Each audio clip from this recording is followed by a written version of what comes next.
Now, as we continue the conversation on Tobago and we look at the challenges and possible solutions to some of the issues on the island, we're checking in today with two representatives, one from the THA and, of course, one from central government, a senator. And so joining me this morning, I have Minority Leader at the Tobago House of Assembly, Mr. Kelvin Morris, and also Senator Lawrence Hislop. Gentlemen, good morning. Thank you so much for joining us on Now.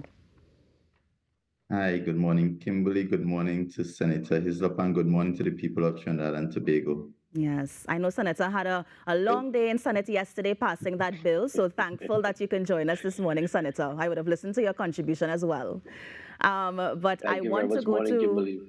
I want to go to Mr. Morris first. Mr. Morris, we had the former Chief Secretary, Mr. Ansel Dennis, on the show yesterday, and we started the conversation on that audio, that voice note that is supposedly representatives from the current sitting party at the THA. And so I was wondering how the PNM would be responding to that, given the fact that the members who are accused of being on that audio note have not responded to the media or to the public as yet.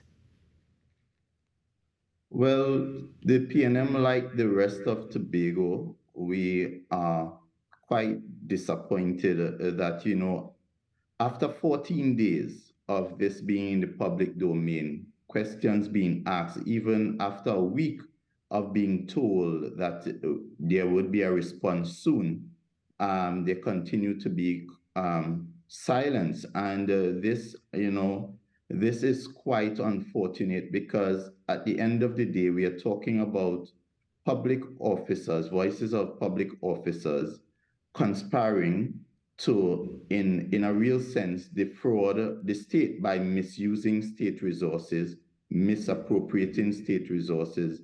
And therefore, the least that they can do is at least speak to the people of Tobago, clear the air on this matter, because for the longer this matter continues, the more Tobago's governance remains in abeyance. Tobago is at an almost standstill, waiting to hear something from these persons. And I find it quite disrespectful to the population of Tobago that you would not at least give the people the common courtesy, the common decency of a response.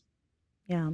And as it relates to the mandate, do you believe that the Executive Council is currently fulfilling their mandate as it relates to managing the resources and the affairs on the island?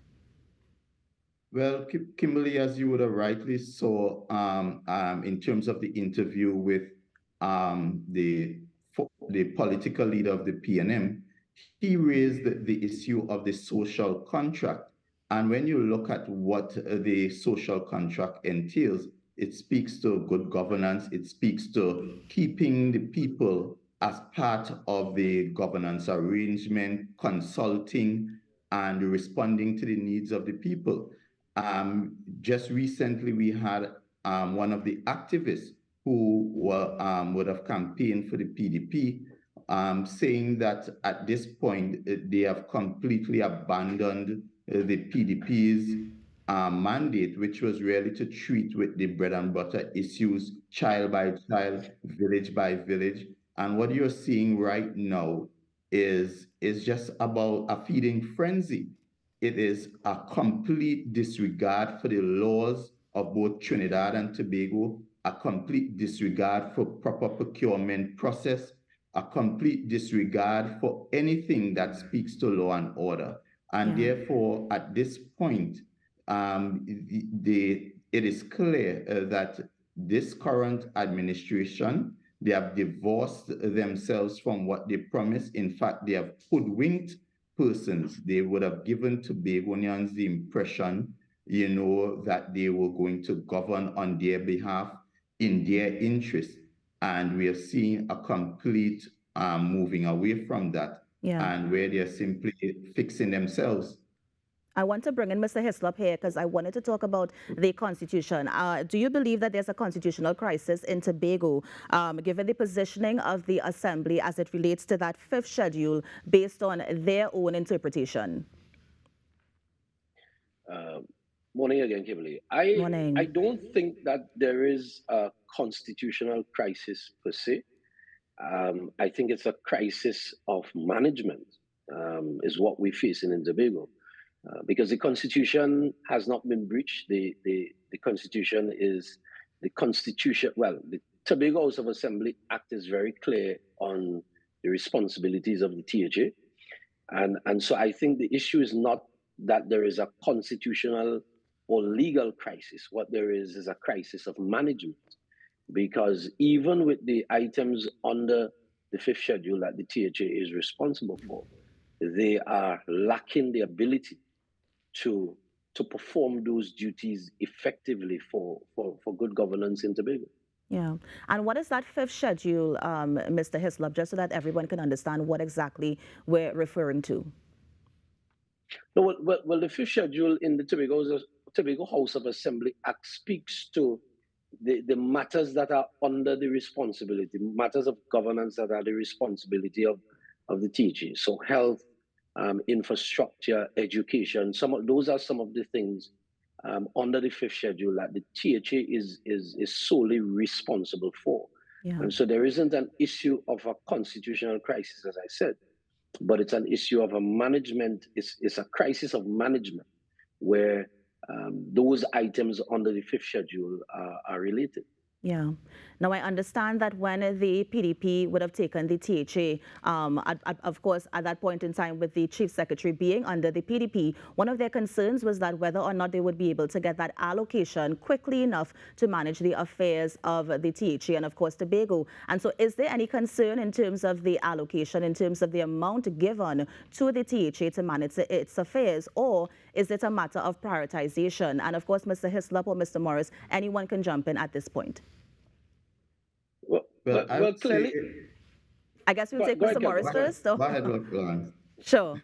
No, I would say it is definitely an issue of prioritization. Of course, we have always had the challenge of wanting more because, as you would know, there's a threshold between which, based on the DSR ruling, that Tobago is allocated out of the national budget, that being about 4.03 to 6.9. And we always get something in the vicinity of about 4.3%.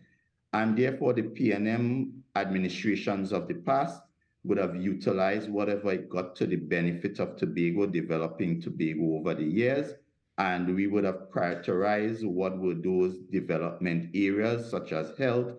You would have seen the number of community centers, the number of schools built with the allocation received. What we are seeing in this situation is misalignment, a lack of planning, and a lack of prioritization, and therefore this is creating a serious cash flow issue in Tobago. You're seeing persons not being able to be paid on time. You're seeing persons, you're hearing a number of votes being in the red. And what it also tells us is that the Secretary of Finance, who just happens to be the Chief Secretary, does not have a clear understanding as to how to manage the funds. So Mr. Lawrence, Senator Hislop would have spoken about the management crisis, and that is what we really have in Tobago at this time. It is a clear issue of management because they are actually getting the funding in a better arrangement than the previous administration, who was receiving funding month to month. They are getting their funding en bloc. They are getting it in advance. So it allows them to be able to better plan the allocation they're receiving. So clearly it's a management issue, and clearly it's one of lack of prioritization. Mr. Hislop, I also wanted to hear your thoughts on this. No, and we have to also remember that this administration has received $128 million more in their budgetary allocations than the previous administration. I think they would have received somewhere in the vicinity of $2.3 billion. And this is an increase of $100+ million. And so the Ministry of Finance and the central government of Trinidad and Tobago, has been responsible in its allocation to Tobago and has been giving the Tobago House of Assembly all the financial support that it needs. And so as Minority Leader rightly said, the issue is not an issue of the allocation, because it is the same percentage or even less that previous PNM administrations in Tobago were able to manage the island with, and to still produce the level of um, or the delivery that we saw in Tobago over the 20 plus years that the PNM administrations were in office. The Prime Minister has given a commitment to give Tobago, or to support Tobago. He has even instructed all cabinet ministers to be of a support to their counterpart secretaries in Tobago. If you remember, when the PDP won the election, this was a clear instruction from the Prime Minister: go to Tobago, meet with your counterpart secretaries in Tobago, and give the support that is needed to the administration, because the Prime Minister saw that the administration was young and that the administration needed the assistance in order to keep the island moving. But clearly, this is not what we are seeing taking place in Tobago. Yeah, I would have asked the question to Mr. Morris, Senator, but I also want to ask you as well. What do you think that the ongoing saga, as it relates to that video recording, well, audio recording rather, that's circulating, what sort of impact you think is going to have on Tobago and also the people as they sort of grapple with that silence that's coming from the other side? Well, as the Minority Leader said, I also would agree with him that it is a level of disrespect to the people of Tobago. You came to the electorate and you said to the electorate, this is what we're going to do. Hold us accountable for our actions if you have a challenge with what we're doing. And persons have been calling since this audio has been released. And as I said somewhere else last night, put aside the PNM. Let's put the PNM aside in this discussion, and let's look at the persons who supported the administration, who was behind this administration, who felt that the administration needed a chance to give Tobago an option. And these are the people who are now saying to the administration, you need to say something. And the mere fact that they are not saying something to the people of Tobago and the people of Trinidad and Tobago, it says that they are being disrespectful. It says that we don't care what you think, and it does not augur well for governance. It does not augur well for the politics. I shared as well that what this behavior is doing, this behavior is actually causing younger persons who would have voted in 2021 to now say that they're no longer interested in the election process, that it doesn't matter who you put there, it's the same thing. And so this behavior at this point in time is far-reaching. It's disrespectful. It's causing persons to get disenchanted with the electoral process in the country, and that does not augur well for democracy, nor does it augur well for governance in Tobago. Yeah. I'm coming back to you, Mr. Morris, because I know that you are also the minority leader in the THA. And so if and when the other side responds, I mean, what sort of information is the PNM expecting them to say, or what sort of findings or detail are you expecting them to explain if and when they do, in fact, respond to that audio file? Well, at this point, what we really want is for them to come clean. Just speak the truth, level up with the people of Tobago, and let the chips fall where they may. At the end of the day, for me, and as minority leader, in terms of looking at this whole situation as well, I'm looking at the substance of it. I'm taking away the personalities now. And what those recorded conversations speak to is one of misbehavior in public office. It is conversations about misusing, abusing public funds for personal and political interests. And we all know as office holders, that is something that is not tolerated by both the law and our oath of office. We are not to be biased. We are not to be self-serving. And therefore, the substance of the conversations are far-reaching. It is concerning. It is troubling. It is an abuse of the public trust. And therefore, I expect that one, they would confirm whether those conversations are in fact valid. And if those conversations are in fact valid, then let us have a conversation with the people of Tobago as to what the next action is. And also let us have a conversation with the lawful authorities as to what possible breaches there might have been. But for the first start is for them to at least say something, as Senator Hislop said. Come to the people, become clean and be honest about it. And then let us take it from there.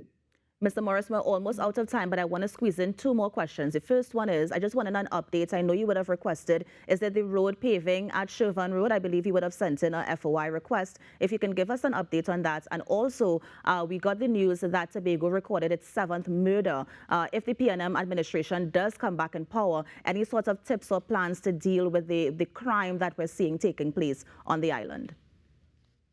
So quite quickly, so yes, we did file an FOI with respect to the 4 road paving projects, including the one at Shervan that was filed since last year. And true to form, this administration, just as they have ignored those requests to give information as to what was the procurement process to engage these contractors. So clearly they do not want to account to anybody. They clearly don't like responding to questions, and they clearly believe that silence and not responding is the best kind of action and posture. It speaks of arrogance, and we would continue to pursue this matter to its fullest end.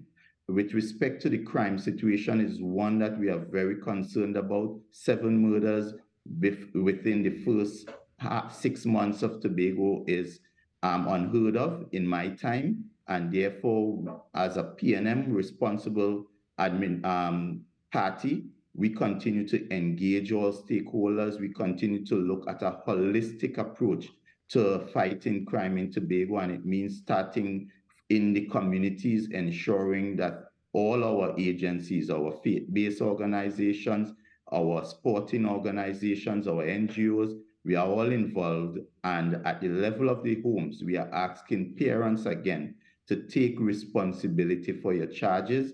It means also that we in Tobago, spirituality is something that we value highly. I remember as a child, Sunday school being something that every child was exposed to.